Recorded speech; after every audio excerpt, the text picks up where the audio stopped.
Hello guys, I am sorry it's been a little while. The reason I haven't been posting is because I had the flu, and then both of my daughters got the flu from me, which I feel terrible about.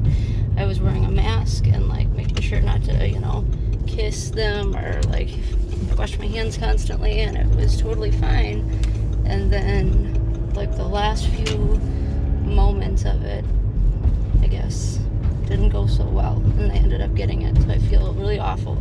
And it wasn't the older one who got it, it was the younger one, and then she almost passed all the way through, she's at the very end of it, and then the older one just a few days ago started showing the symptoms of it and being sick, so no fun.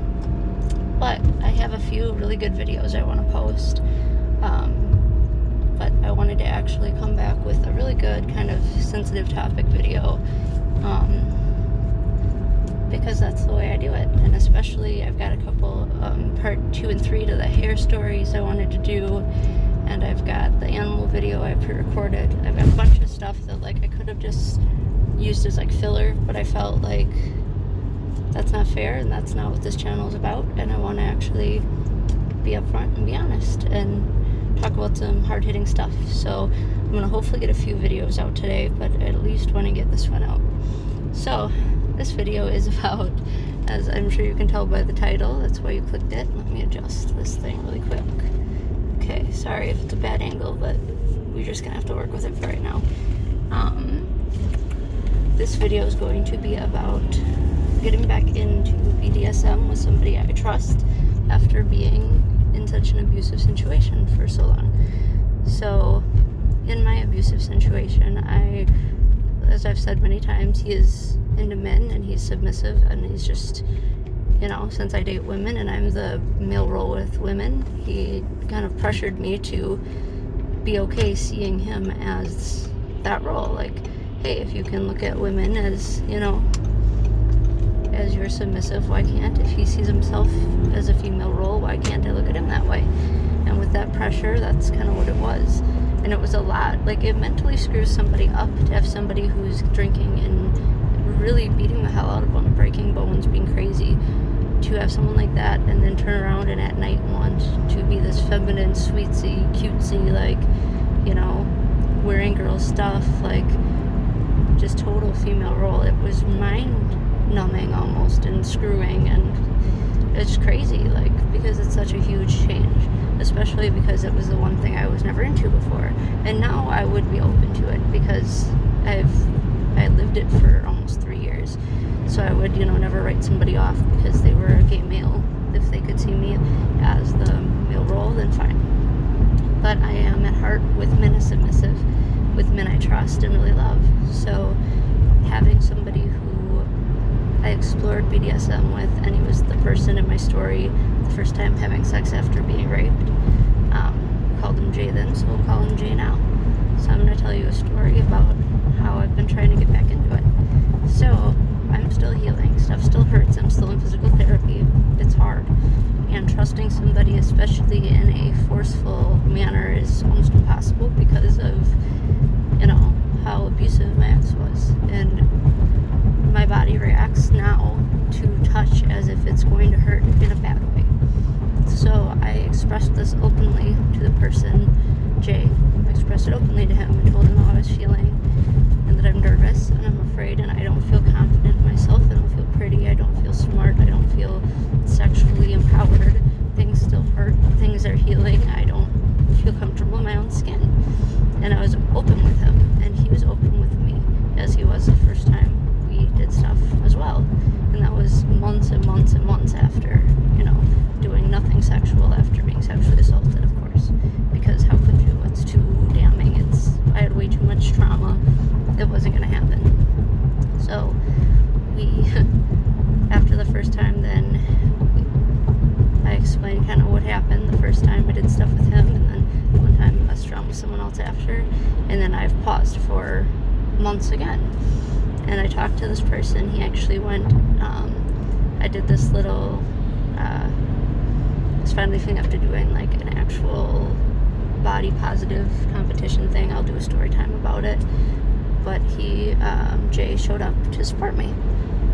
and he's been very supportive throughout this entire thing. So we've kind of just worked back into each other's lives in a very beautiful way, and we're really good friends and share a lot of really personal stuff. So it's really good that I have somebody supporting me, even in a non-sexual between us way. It's just supporting me getting comfortable in my body and myself again. So that's wonderful. But anyway, back on track. So I went over by him, and we talked really openly, and I was telling him how I felt. Like, this is what I feel sexually. This is what I've been doing the last however many years. You know, my body's not used to anything that I used to love and that we did, and especially after being hurt, like, I don't feel like I'm the true, wonderful, like, devoted sexual partner I always felt like I was, and it really hurts because I lost a big part of myself and I want it back. And he was so understanding, and he talked to me about things he wanted to try and things that he did and things that he missed and liked about us, and how we felt like we actually are even more so now able to understand and talk to each other and be comfortable with one another. And it made me feel really good. And we sat down, relaxed, we talked, and he made me feel safe. And I told him how, you know, because I still do have a lot of injuries. I couldn't take the physical, like, the level of physical BDSM I could before, but I really do miss testing limits, and I miss knowing that these are the things I like, these are the things I don't like, here's the things I can do. I miss that a lot. And he was super kind to me and super caring, and actually sat there and said, hey, we can, you know, he basically said we can try, you know, we can just test little things.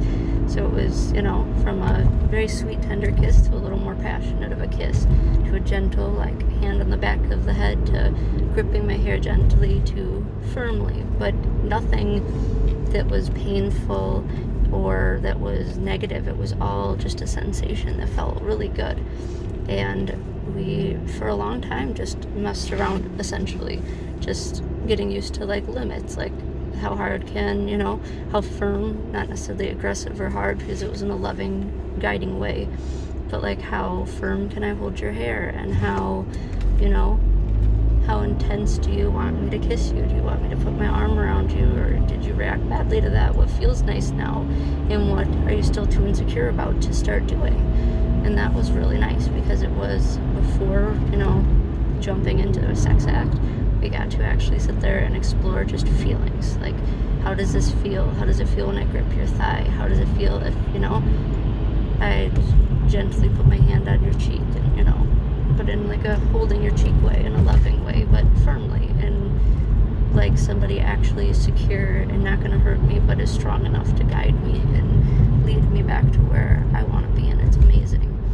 And it was really nice. And I actually, because of some of my injuries that are healing, at one point I said, oh, that's, you know, I can take that, but I need it a little bit, like, we need to ease into it a little bit better. And he's like, wow, thank you. I was just trying to see, like I said, your levels, and, you know, I wasn't really denying anything, because everything was great, and nothing was too much, because he was being respectful, obviously, and not pushing me to, like, limits or something crazy like before I could have done. I could have, like, tested limits and done some crazy stuff with, you know, in a masochistic way or whatever. And again, it's not causing damage or harm. No one gets a broken bone. No one needs stitches. It's literally just a pinch, a sensation, a twinge of pain for a second, in a pleasurable way.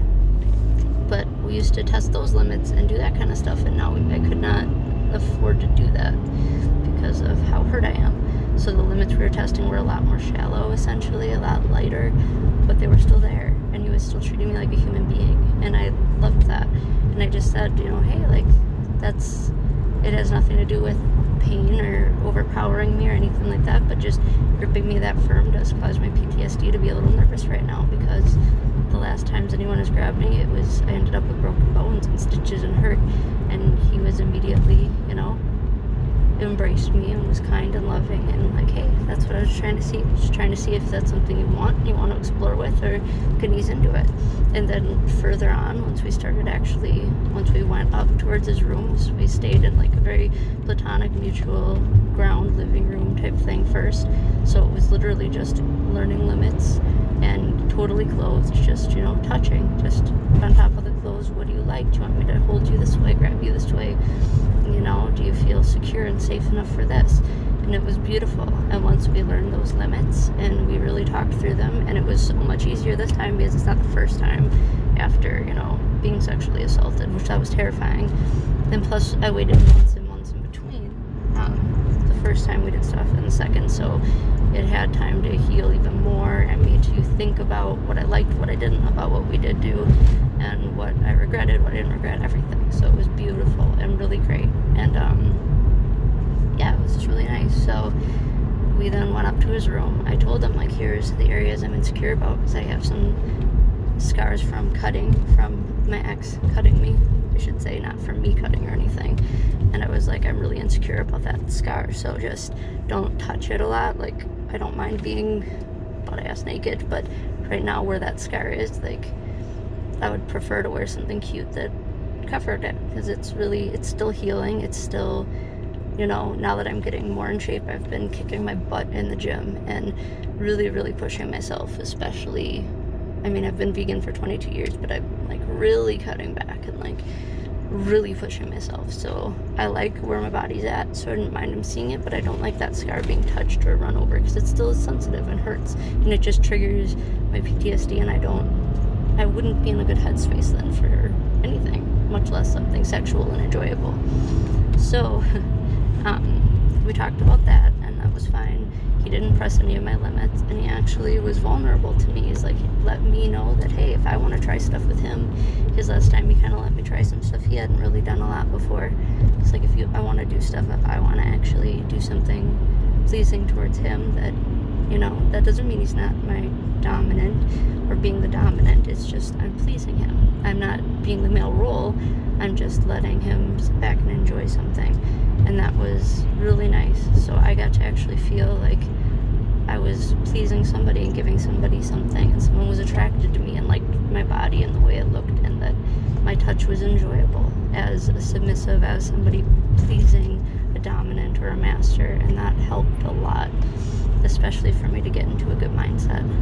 And then after that kind of was started and all, and we wanted to actually do more BDSM stuff, and as I was doing stuff with him, he would, grab my shoulder and rub it, like, in a firm way but loving way, and do things to kind of, work me back into the mindset.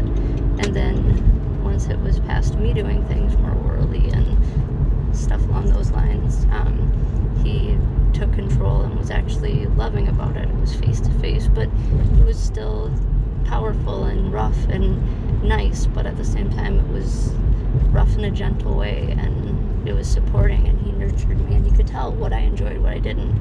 He cared about pleasing me, and he cared about pleasing me but also being sure I got into that headspace, because being in the headspace of a submissive is like the biggest relief in the world. And like, he knew that I needed that, and I've missed that, and it's something I really, really, really I really, really need to be able to heal and keep going in my life.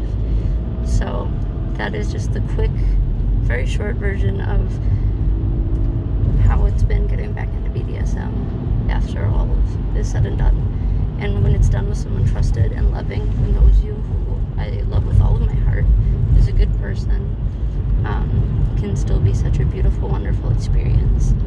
So I'm going to go into way more detail about certain things that we did, things that were hard for me, things that were good for me, what I like, what I don't, and things that have changed now that I've noticed since getting back into sexuality, since being assaulted.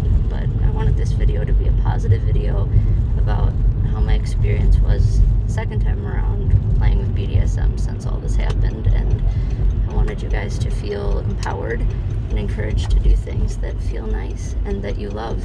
Because just because somebody assaults you and takes something away from you, it doesn't mean you have to lose that part of you forever, and it doesn't mean that you've lost that insight and that side of you.